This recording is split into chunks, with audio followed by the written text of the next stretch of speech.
я уже с 6 лет до школы начал рисовать. Мне это все нравилось. Очень увлеченно и лепил, и рисовал.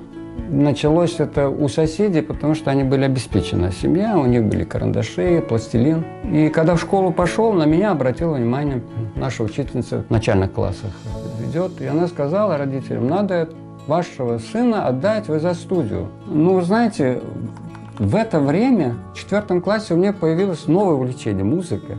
Я решил поступить в музыкальную школу. Но я проучился 2 года. Это был класс по кларнету. И вот это рисование поборол, как бы, все-таки она взяла верх. И я вот дальше начал уже в изо-студию посещать.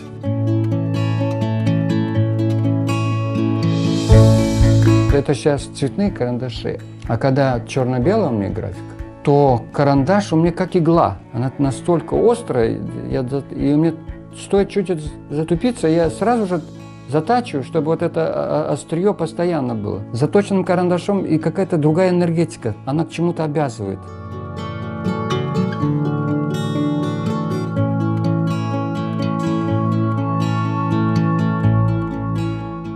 Музыка меня вдохновляет, конечно. Я иногда ставлю какую-то музыку, она меня тоже на какую-то тему направляет. Музыка очень эмоциональна. По сравнению с другими видами искусства, очень эмоциональна. И вот эта энергетика, она заражает все-таки человека.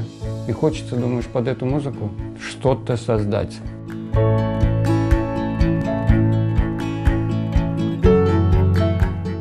Это поэзия, фольклор, вот сказки. Мне очень нравятся эти направления. Поэтические сборники или автор, это всегда привлекает. Читаю всегда. Там тоже она дает какой-то импульс. Необычные образы.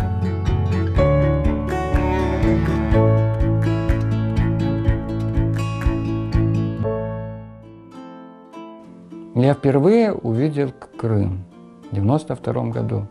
Впервые увидел Крымские горы, увидел море.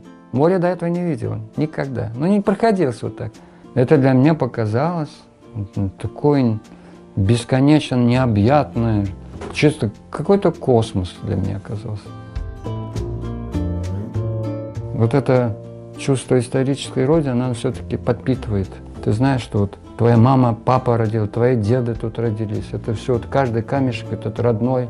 Это дает подпитку.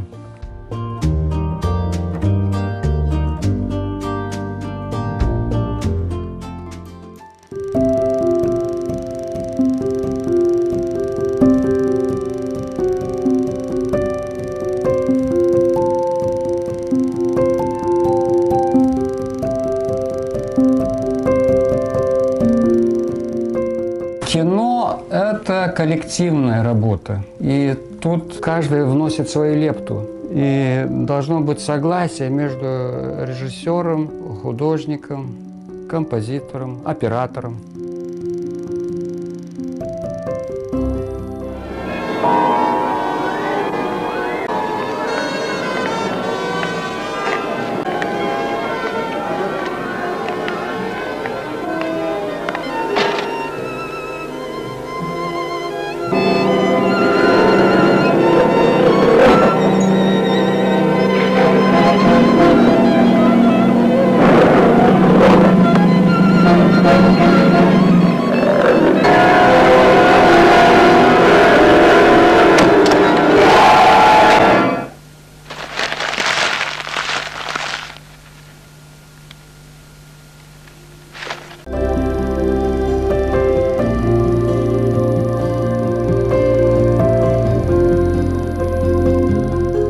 Прежде всего, конечно, читаешь материал, эту книгу, и начинаешь искать, какие же самые интересные места в книге, какие действия происходят.